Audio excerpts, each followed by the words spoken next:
Hello, and welcome to Tenchu 3 Partial Co-op for PCSX2 1.6.0. And why, you ask, am I using such an old build? So, basically, PCSX2 2.0 uses something called random address space layout randomization.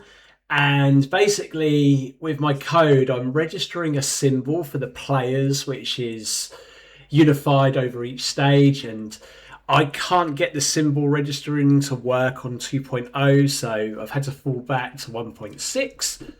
But yeah, okay, we'll just load it up. So let's go to Tenchu 3. Stick you over here. We'll move you. Load up the trainer. A very basic trainer in this case. We can skip all these.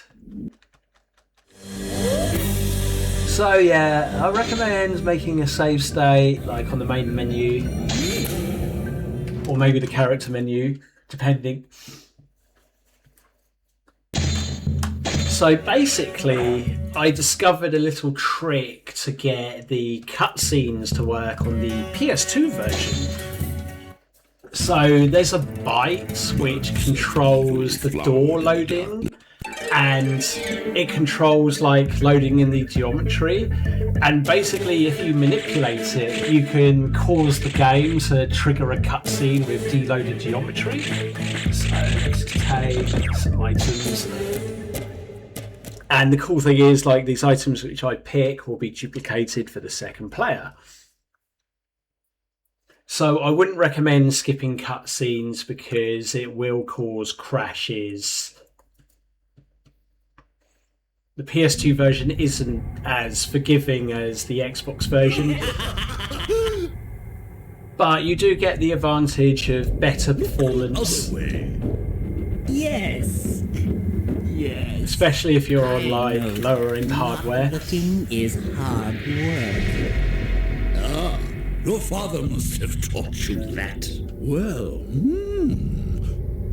will there be another dessert course tonight? Oh yes, we have a very special dish tonight. But first, I need to blindfold you. Blindfold? Tokube, am I going to like what I don't see tonight? Hi, Nasu-sama. My export business is dependent on your happiness. Consider this as just one of the pleasures that not looking will bring you. Oh, Tokube. This I can get used to. I can't see a thing. Okay. So, pretty much Rikimaru has most of the cutscenes in the game. So yeah, I've coded it so it will refresh usually after a cutscene.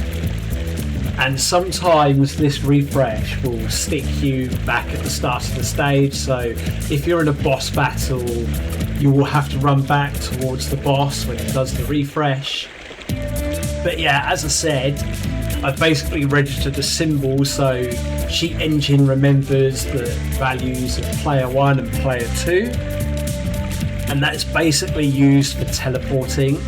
So if you press the L1 button and the circle button on the first controller, you can teleport the second player to the first. And this is particularly useful for if you go behind doors and the second player gets caught behind the door. And also, the second player can also do this if they press the select button on the second controller. So yes, you'll notice they'll do a little jump as well, and I found this little jump manipulation is essential for like getting them out of places where they get stuck when they're out of bounds. So yeah, there's not really that many buttons on the trainer for the PS2 version, but there is this big provide button. So let's just say you've been playing for a stage and unfortunately one of the players has perished. Don't worry, we've got this magical button which works most of the time. I mean, I've tried my best to make it more consistent, but basically you hit it and it will send one of the players flying into the air. It will give them a rebirth, so please bear that in mind. It will erase your loadout, whatever you had, and now you're back. So like I said, it works 90% of the time, but when you're indoors, sometimes you will spawn on the roof if you're inside the Gohda estate, for example. So let's just continue for a second. I also added in transition teleporting, and as you saw, like, it's okay, we can skip this. As you saw, like, Rikimaru jumps forwards when you teleport him, and as I said, it's essential for like these little transitions because sometimes Rikimaru gets caught in the graphics, but it's done half of the work. So if we get out of here and we can just basically teleport him, so it's one perk of the PS2 version which I really like. So you can basically manipulate like the controller inputs directly. If you've ever heard of like Joker commands for action replay, it's basically the same concept. It's like reading your controller inputs and you can control it manually. So yeah, if we go through a door, this should be more successful. Emphasis on more. So yeah, we bring him here and then we just go through and it should bring him indoors. There we go.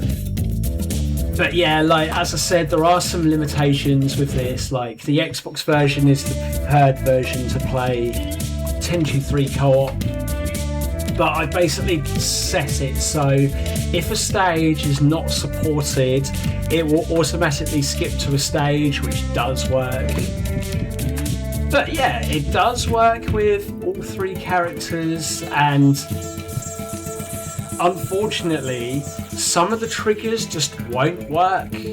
And what I've done is basically, like, for an example, if you lunge this guy, right, if you lunge the final person before the level transition ends, like before a boss, I've set it so it should advance. So you can either do a quick stealth kill and quickly hit the circle button to cancel the animation, or you can do a lunge. So yeah, if you basically do this really quickly, it will advance the event and it won't cause a crash. But yeah, I hope you guys have fun playing Tenchu 3 PS2 co-op, and I'll see you later.